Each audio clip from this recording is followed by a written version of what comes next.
Fancy Nancy, My Family History by Jane O'Connor. Pictures based on the art of Robin Pries Glasser.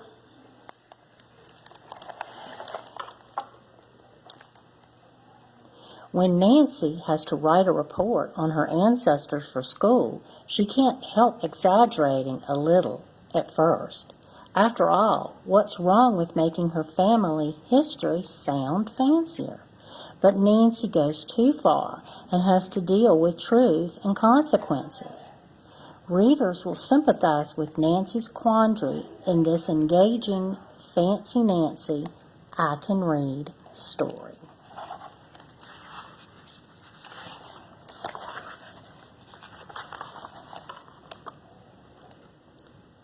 Do you know about your ancestors? They are people in your family who lived long ago. You say it like this: ancestors. Isn't that a great fancy word?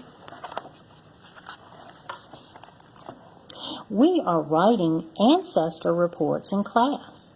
Bree is writing about her great-grandfather. He is 90. He was a war hero.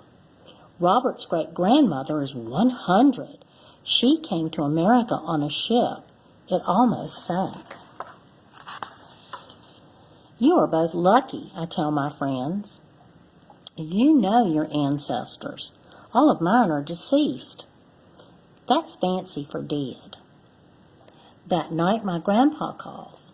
He is coming to visit soon. His parents are my great-grandparents. So I ask, were they famous? Did they have adventures? Grandpa says no. They were nice, ordinary people. Ordinary? That's like plain. I wish I had fancy ancestors. Later that night, Grandpa sends a photo of my great-grandfather. Grandpa's email says, my dad was kind and honest. He only lost his temper once. I broke a teapot and blamed my sister. My dad wasn't upset about the teapot. He was upset that I lied.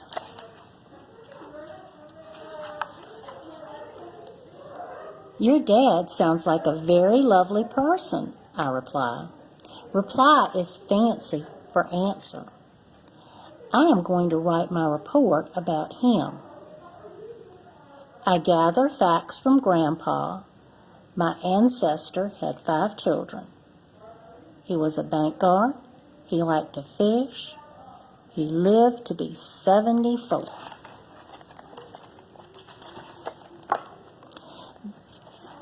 The next day, I illustrate the cover.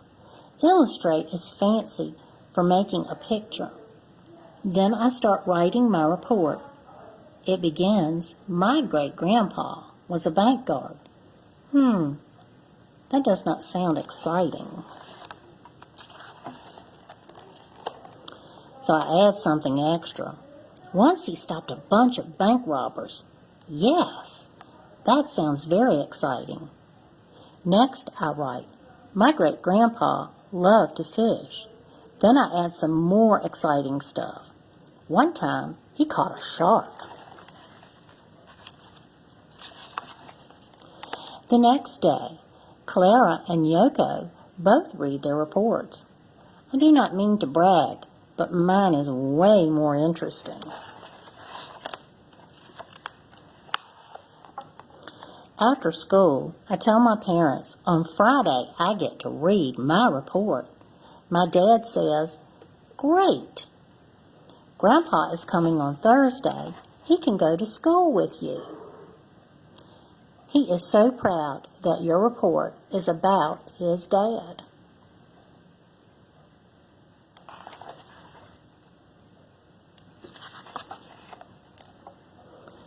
I forget about Grandpa coming. All of a sudden, my tummy feels funny. I don't think he is allowed to come, I say. My mom looks at me. Of course he can come. Don't you want him to come? Upstairs, I show Mom my report. I wanted it to be interesting, so I exaggerated. Exaggerate is a fancy word for stretching the truth. Honey, Mom says, you didn't just exaggerate. You made stuff up. That's lying. I remember the story about the broken teapot. My ancestor would be very upset with me. My grandpa will be too. By the time Grandpa comes, I have written a new report. This time I stick to the plain truth. I write about the teapot. It is an ordinary story, but I really like it. On Friday, Grandpa comes to school. He has brought his dad's top hat. It's a real one, not like the one in my magic set. My great-grandpa loved to get dressed up, I tell everyone. I must get being fancy from him. And these are Fancy Nancy's fancy words. And these are the fancy words in this book. Ancestors. People in your family who lived long ago.